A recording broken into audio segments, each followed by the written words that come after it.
দাদুর ঘরে দাদুকে ঘিরে আমরা গোল হয়ে বসেছিলাম। শিমুলতলা গ্রামটাতে ইদানিং সন্ধে হলেই লোডশেডিং হচ্ছে। দিদা তাই দুঃখ করে বলছিল, তোরা এলি আর কারেন্ট যাওয়া শুরু হলো। তবে তাতে আমাদের অসুবিধার কিছুই হচ্ছিল না। বাড়ির চারিদিকেই গাছপালা, কাছেই পুকুর, দুপুর গড়ালেই বেশ মিঠে বাতাস বয়। আর সন্ধে হলেই দাদুকে ঘিরে গল্পের আসর জমে ওঠে। দাদু লণ্ঠনের আলোটা একটু উস্কে দিতেই ছোটু বলে উঠল, রোজ রোজ বানানো ভূতের গল্প বলো, তুমি নিজে কখনো ভূত দেখোনি? দেখেছি তো, কিন্তু তোরা ছোট মানুষ, যদি ভয় পাস। আমি তাড়াতাড়ি বললাম, না না, আমরা ভীতু নই অত, তুমি বলো। আমাদের সমবেত আবদারে দাদু গল্প বলতে শুরু করলেন। তখন আমার বয়স অল্প, সবে কলেজ পাশ করেছি। একটা চাকরির আশায় এদিক ওদিক ঘুরছি। একদিন সকালে নিজের ঘরে জানলার ধারে টেবিলে বসে একটা আপিসের কাজের জন্য দরখাস্ত লিখছি। বাবা এসে একখানা চিঠি দিয়ে গেলেন। বললেন, গতকালের ডাকে চিঠিটা এসেছে, দেখ কোনো কাজকর্মের খোঁজ এলো কিনা। চিঠিটা হাতে ধরিয়ে দিয়ে বাবা পাশেই দাঁড়িয়ে রইলেন, হয়তোবা ছেলের চাকরি পাকা হওয়ার খবর শুনবেন বলেই। যাই হোক, আমি চিঠি খুলে দেখি আমারই এক কলেজের বন্ধু অনিল চিঠি লিখেছে। আমি জানতাম সে মুর্শিদাবাদেরই কোনো একটা গ্রামের ছেলে, কলকাতায় পিসির বাড়িতে থেকে কলেজে পড়তো। পড়াশোনা শেষ করে আবার গ্রামে ফিরে গেছে। চিঠিতে সে লিখেছে, ভাই নির্মল, কলেজের শেষ বছর থেকেই তুই চাকরির সন্ধানে ছিলি। চাকরি কি পেয়েছিস? যদি না পাস, আমার চিঠি পাওয়া মাত্র আমাদের গ্রামে চলে আয়। আমাদের গ্রামের পূর্ববর্তী যে জমিদার, তাদের এখন বিশাল ব্যবসা দেশে বিদেশে। ওই বাড়ির এক বৃদ্ধ সদস্য নিজের জীবনী লিখতে চান, অথচ তার শরীরের ডান দিক পক্ষাঘাতগ্রস্ত হওয়ার ফলে বর্তমানে লিখতে পারেন না। উনি একজন সেক্রেটারি চাইছেন, যে ওর হয়ে লেখালেখি করে দেবে। তোর জন্য সুবর্ণ সুযোগ। এই পর্যন্ত সবে পড়েছি, বাবা পাশ থেকে বলে উঠলেন, তা ওর জীবনী লেখা হয়ে গেলেই তো তোর চাকরি রীতি। আমি বললাম, দাঁড়াও, শেষে আর কি লিখেছে দেখি, পড়ে দেখি। এই বলে আবার পড়তে শুরু করলাম। অনিল লিখেছে, তোর কাছে সুবর্ণ সুযোগ। এর কাছে ভালোভাবে কাজ করতে পারলে ওরা নিজেদের ব্যবসার কাজে লাগিয়ে দেবেন। শুনেছি মাস 6 পরেই পশ্চিমবঙ্গের বাইরে বোম্বেতে ওদের এক ম্যানেজার নিযুক্ত করবেন। হয়তো সেই সুযোগটা তুই পেয়ে গেলি। চিঠিটা শেষ করতেই বেশ আশার আলো দেখতে পেলাম। বাবাও এক কথায় রাজি হয়ে গেলেন।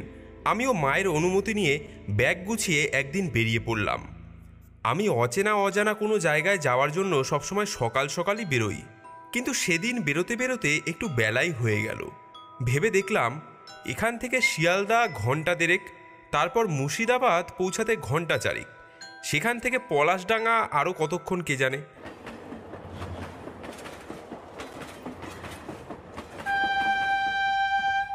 ট্রেন লেট ছিল।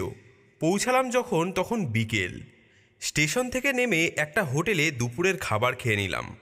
খাওয়া শেষে হোটেলের মালিককে জিজ্ঞেস করলাম, পলাশডাঙ্গা যাওয়ার কী ব্যবস্থা আছে? লোকটা মুখ তুলে বাইরের দিকে দেখে বলল, একটু পরেই সন্ধ্যা নামবে, এখন কি আর কিছু পাবেন? ওই দিকটা একদম পা রাখা। ফেরার সময় ভাড়া পাবে না বলে কোনো গাড়ি যেতে চায় না। শুনে একটু চিন্তায় পড়লাম। ব্যাগটা কাঁধে নিয়ে বেরিয়ে পড়লাম। যেদিকে বাস স্ট্যান্ড সেদিকে গিয়ে দেখি পরপর কয়েকটা বাস দাঁড়িয়ে। সামনে একটা চায়ের দোকানে কয়েকজন বসে গুলতানি করছিল। তাদের কাছে গিয়ে জিজ্ঞেস করলাম, পলাশডাঙ্গা যাওয়ার বাস পাওয়া যাবে? তাদের মধ্যেই একজন বলল, পলাশডাঙ্গায় কোনো বাস যায় না, যেতে হলে সাইকেল ভ্যানই ভরসা। আমি বললাম, সাইকেল ভ্যান কোথায় পাবো? ভদ্রলোক তার উত্তর না দিয়ে খেজুরে আলাপ শুরু করে দিল। তা পলাশডাঙ্গায় কাদের বাড়ি যাবেন? কি যেন মনে করে জমিদার বাড়ির কাজের কথাটা না বলে বললাম, কলেজের এক বন্ধুর বাড়ি। লোকটা বোধহয় আরও একটু আলাপ জমানোর ইচ্ছা ছিল, কিন্তু আমি আকাশের দিকে তাকিয়ে দেখলাম সন্ধে হয়ে আসছে। তার ওপর আকাশে একটু মেঘও দেখতে পেলাম। বললাম, ভ্যান কোথায় পাবো যদি একটু বলেন, সন্ধে হয়ে আসছে কি না? ভদ্রলোক হাত তুলে কোন দিকে যেন দিক নির্দেশ করে জানালেন, ওইদিকে দেখুন গিয়ে, নিতাই যদি থাকে। বুঝলাম নিতাই হলো ভ্যানওয়ালা। তা খানিক হেঁটে গিয়ে নিতাইকে পেলাম। একটা গাছের নিচে একজন ভ্যানের ওপর মুখে গামছা মেলে শুয়ে বিশ্রাম নিচ্ছিল। তাকে জিজ্ঞেস করলাম, নিতাই ভ্যানওয়ালা কোথায় বলতে পারবেন? সে মুখের গামছা সরিয়ে বলল, হ্যাঁ, আমি নিতাই। কি চাই? পলাশডাঙ্গা যাব, কত নেবেন? আমার কথা শুনে এই লোকটা মুখের ওপর বলে দিল কিনা, যাব না। কেন কেন যাবেন না? ওদিকে রাস্তা ভালো নয়, তাই যাব না। আমি দেখলাম বেগতিক ব্যাপার। এদিকে সন্ধে হয়ে আসছে, তার উপর আকাশে মেঘ। কেউ না গেলে আমাকে হেঁটেই যেতে হবে। জিজ্ঞাসা করলাম, কতক্ষণের রাস্তা বলতে পারেন?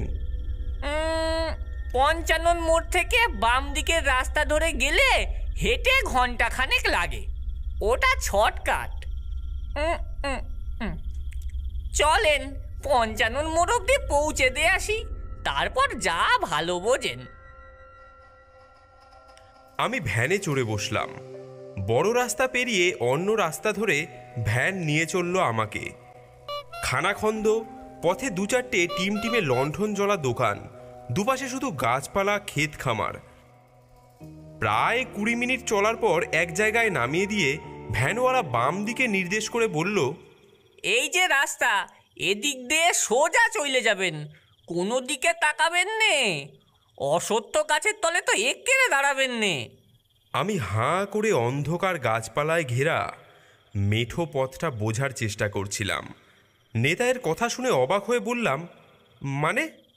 নিতাই তড়িঘড়ি উল্টো মুখে ভ্যান ঘুরিয়ে নিয়ে বলল, আর রেত করবেন নে, সিধে চলে যান। আমি উপায় না দেখে সেই মেঠো পথ ধরেই হাঁটতে লাগলাম। ভাগ্য ভালো যে গ্রামের দিকে আসবো বলে বুদ্ধি করে একটা টর্চ নিয়ে এসেছিলাম ব্যাগে।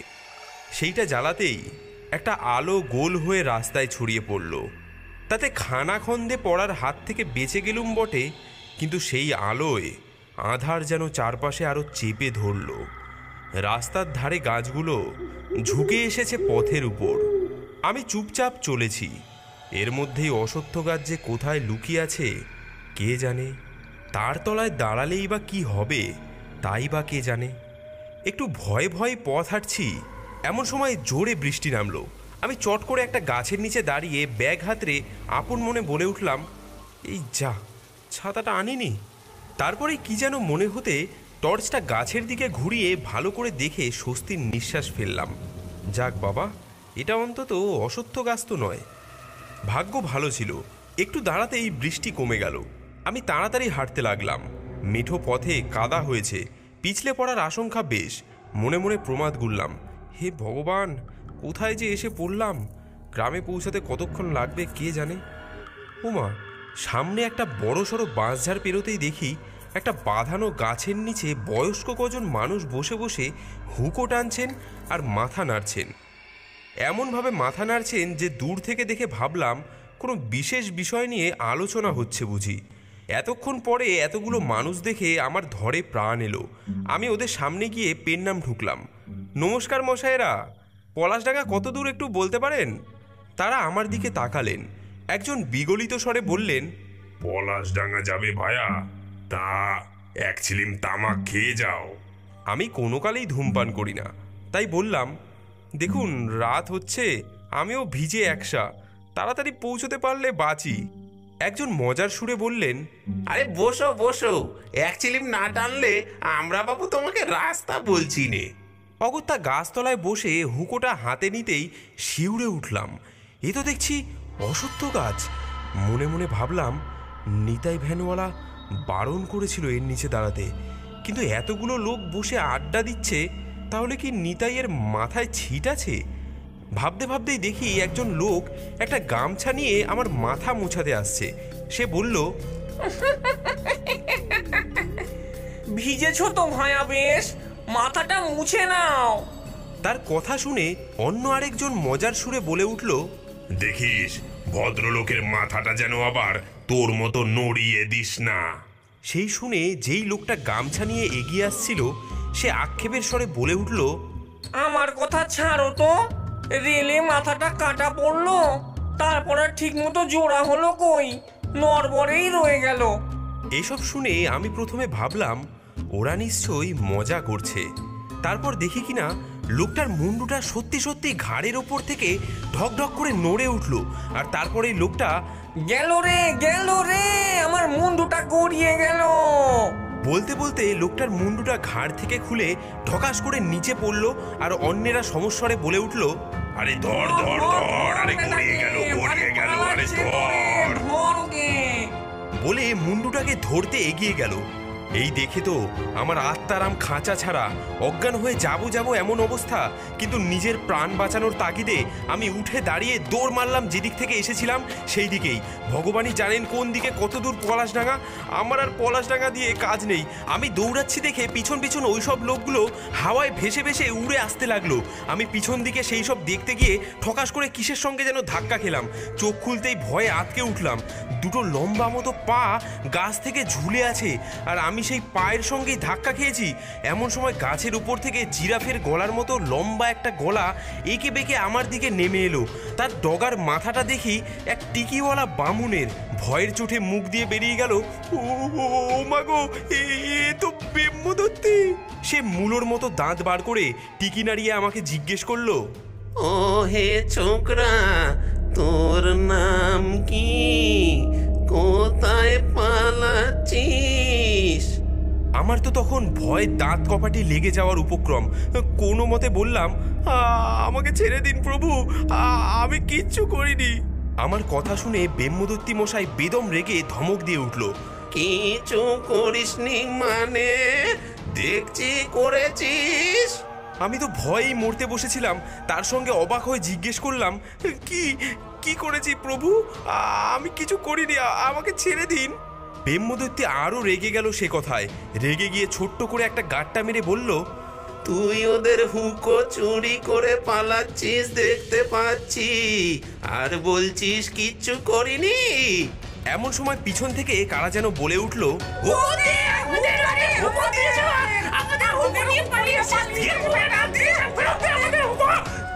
পিছন ফিরে দেখি অশ্বত্থতলার মসজিদের বুড়োগুলো সব জড়ো হয়েছে। একজনের হাতে তখনও তার মুন্ডুটা ধরা।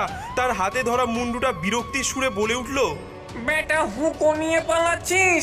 তোর জন্য মুন্ডু হাতে করে এতটা দৌড়ে আসতে হলো। আমি তাকিয়ে দেখি সত্যি আমাকে যেই হুকোটা টানতে দেওয়া হয়েছিল, ভয়ের চোটে আমি সেখানে সঙ্গে নিয়েই দৌড় মেরেছিলাম। আমি ভয়ে ভয়ে হুকোখানা মাটিতে নামিয়ে রেখে বললাম, এই আপনাদের হুকো ফেরত দিলাম, এবার অন্তত আমাকে ছেড়ে দিন। আমার কথা শুনে ব্রহ্মদত্তি মশাই বললেন, ওরে, লোকটা মন্দ নয়, ভালোই। ওকে কেউ একটু বাড়ি পৌঁছে দিয়ে আয়। কথাটা শেষ হতে না হতেই মনে হলো যেন আমি হুশ করে বাতাসে ভেসে পড়লাম। আর পরক্ষণেই দেখি বাড়ির দরজার সামনে এসে দাঁড়িয়ে। দরজায় ঠক ঠক করতেই বাবা দরজা খুলে অবাক হয়ে বললেন, এ কি, পলাশডাঙ্গায় যাসনি? আমি মাথা নিচু করে বললাম, না, যাওয়া হলো না। বাবা জিজ্ঞেস করলেন, এই মাঝরাতে কেমন করে ফিরলি? আমি হাত উল্টে বললাম, সবই তেনাদের দয়া। বাবা